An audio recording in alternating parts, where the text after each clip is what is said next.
ಈಗ ಪ್ರೋಟೀನನ್ನ ಪರೀಕ್ಷೆಯನ್ನು ಮಾಡುತ್ತಿದ್ದೇವೆ. ಅದಕ್ಕೋಸ್ಕರ ನಾವು ಒಂದು ಪ್ರಣಾಳವನ್ನು ತೆಗೆದುಕೊಂಡಿದ್ದೇವೆ. ಸ್ವಲ್ಪ ಪ್ರಮಾಣದ ಆಹಾರವನ್ನು ತೆಗೆದುಕೊಳ್ಳಬೇಕು. ಬೇಯಿಸಿದ ಸ್ವಲ್ಪ ಪ್ರಮಾಣದ ಆಹಾರವನ್ನು ತೆಗೆದುಕೊಳ್ಳಬೇಕು.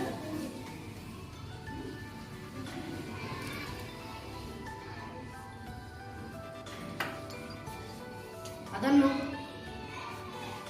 ರುಬ್ಬಿ ಅಥವಾ ಜಜ್ಜಿ ಪ್ರಮಾಣದಲ್ಲಿ ಹಾಕಬೇಕು.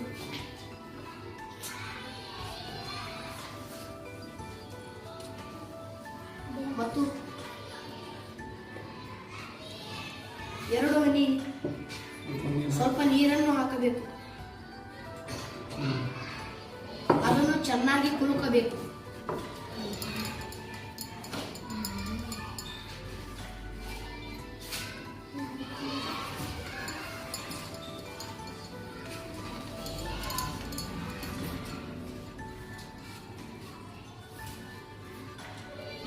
ಅದನ್ನು ಚೆನ್ನಾಗಿ ಕುಲುಕಿದ ಮೇಲೆ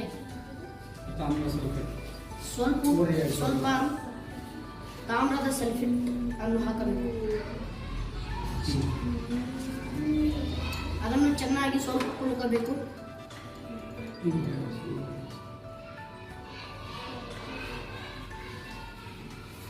ಅದಾದ ಮೇಲೆ ಕಾಸ್ಟಿಕ್ ಸೋಡಾ 3-4 ಅಥವಾ 10 ಹನಿ ಹಾಕಬೇಕು.